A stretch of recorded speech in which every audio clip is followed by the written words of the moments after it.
I wanted to cover a few things, or try to. Hopefully I'm going to be able to be clear enough. It's not a big deal. But first of all, this was the last plan that we looked at, the 28 by 28 garage, and this was the driveway that we had laid out at that time. It's 1,150 square feet of concrete, and that includes the apron and all of this up here. I think probably you ought to consider extending this dimension here. I extended all the way at 20 in case someone is, backing a boat into here or something. I don't know if the garage door is going to be high enough for that, but in the event, it just seems like. Anyway, in any case, this is 80 square feet more driveway going to Plan B from Plan A. And it does put more concrete in your front yard, as you can see down here. But 80 square feet, that's about a yard of concrete, so let me know what I should show on the final thing. Now this next bit, this has to do with, I took a whole bunch of dimensions, as you know, field dimensions, trying to situate your house on the lot. This is the county overlay photo from their site, and really it's just here. If you can see this light white line, that's your fence. And I did measure your fence, the length of your fence from the corner of the house to, I guess there's another fence there. And now I measured that as 68 feet. And I was really just beginning to lay this out so that if you wanted to, you could take a tape measure and measure along your fence and see where this is going to intrude through the fence and its alignment with the setbacks and all of that. But when I came out and measured that fence, I measured it at 68 feet. And you can see when I aligned things up, and I did quite a bit of extensive work locating this house on the lot with dimensions to this road and that road and etc. So I'm pretty sure that where I have this house in relation to my road lines down here to everything else, my setback lines, is all accurate.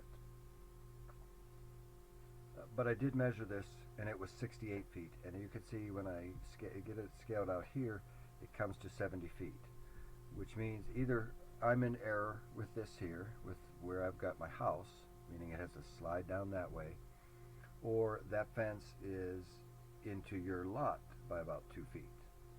So whether it's worth your time to actually have at least one of these pins located, one of these survey pins, or just have it surveyed, at least have this line located so that you get your maximum yard.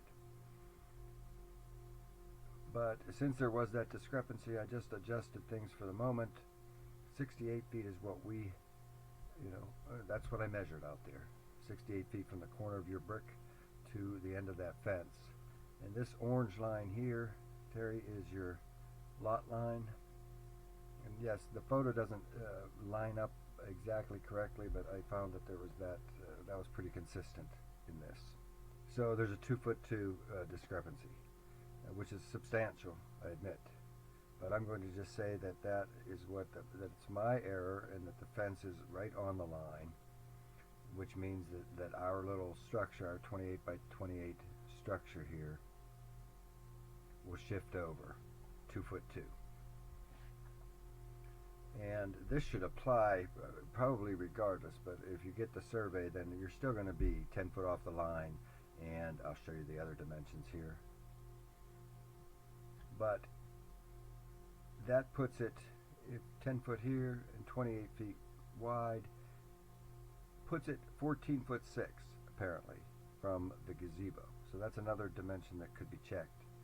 This is the front yard setback line, this dashed line here, and you see where that's the maximum you can bring it forward if you're going to keep it aligned, and I would, with the side lot line. Curiously, so now if you want to lay this out at your house, apparently you could measure along here, and you can see that the front of the structure is going to intercept right about the fence, right at the corner of the fence. And actually I've put some other dimensions in here. I can send you this little screenshot for the layout person or whatever, and maybe we can double check lot lines and etc. that way.